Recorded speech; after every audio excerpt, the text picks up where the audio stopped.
Salut les Tocos, alors bienvenue sur notre rendez-vous incontournable de l'actu économique.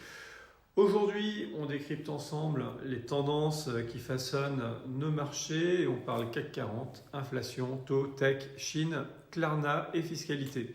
Alors c'est parti pour un tour d'horizon enrichi. Débutons par le CAC 40, un début mars timide avec une petite hausse de 0,09%, signe d'une séance calme mais relativement révélatrice malgré 3 semaines de progression. La semaine se clôture sur un recul de 0,41%, plombé par la chute notable de Saint-Gobain et par les dernières données économiques. Mais beaucoup voient déjà le CAC à 9000 points en fin d'année. Ouais, du côté de l'inflation, sujet brûlant. En zone euro, elle ralentit légèrement à 2,6% en février, soufflant un vent d'optimisme. Pourtant, ce frémissement ne convainc pas la Banque centrale européenne d'alléger sa politique monétaire. C'est un vrai dilemme pour les décideurs avec une inflation qui, bien que décélérant, reste au-dessus des prévisions des analystes. Du côté des États-Unis, le secteur manufacturier peine, marquant une contraction plus prononcée que prévu. Un indice manufacturier tombé à 47,8% souligne les défis de l'économie, tandis que la situation en Allemagne et en France reflète des dynamiques similaires, impactées notamment par la crise énergétique européenne liée à Moscou. Quand on a dit ça, les valeurs technologiques et le Japon montent, la Chine hésite, la Fed est sur la touche. En bref, c'est retour vers le futur. Bienvenue en 2023. Non, plus sérieusement, le début d'année 2024 est toujours très favorable pour les actions, alors que les ultimes publications de résultats 2023 des grandes entreprises sont en train de tomber en ce moment. Et malgré les incertitudes, les valeurs technologiques restent sur des niveaux de valorisation élevés, pour ne pas dire stratosphériques dans certains cas. Et le Japon, ce laboratoire économique du monde moderne, affiche de belles performances qui ont mis plus de 30 ans à s'afficher.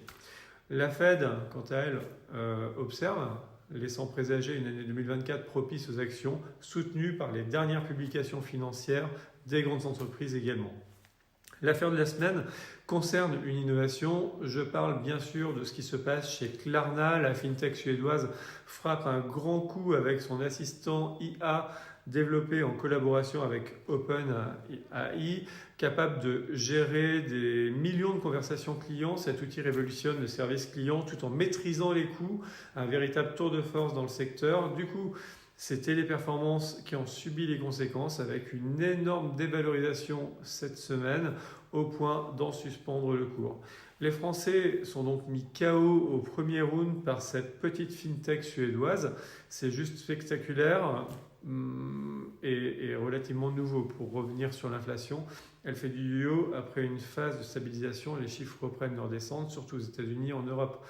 Et face à une inflation qui fléchit, les yeux se tournent vers la BCE, questionnant son inertie face à une situation économique en mutation.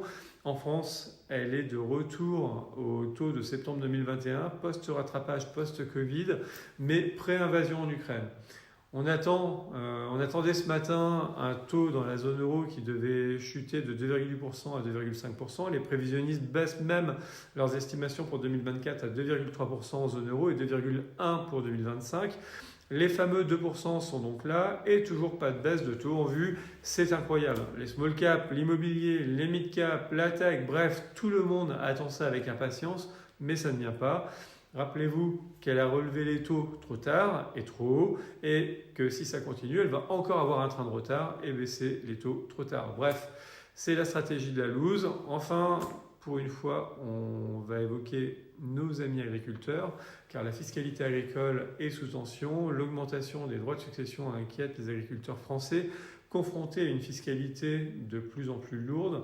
Dans un contexte de nécessité d'économie budgétaire, les appels à une réforme se font de plus en plus pressants par Bercy, soulignant un enjeu crucial pour l'avenir du secteur agricole. En conclusion, le paysage économique de ce début 2024 est riche en enseignements. Entre tensions inflationnistes, stratégies incompréhensibles des banques centrales et innovations technologiques, les marchés naviguent dans une période de transition. Restons à l'affût des opportunités et des défis qui se dessinent devant nous pour mieux appréhender et anticiper les mouvements de demain. Merci de nous avoir suivis dans cette exploration économique. Rendez-vous la semaine prochaine pour de nouvelles analyses et insights. Merci à nos abonnés à la Centaure News, notre newsletter de Centaure Investissement, qui ont envoyé des petits messages sympas ce matin suite à la newsletter envoyée en milieu de matinée avec notre dernière vidéo de la chaîne YouTube qui présente 5 fonds à plus de 400% sur 8 ans. D'ici là, gardez l'œil ouvert et l'esprit curieux. Pour l'heure, c'est apéro. May the force be with you. Bon week-end à tous. Bye bye les amis. Ciao, ciao.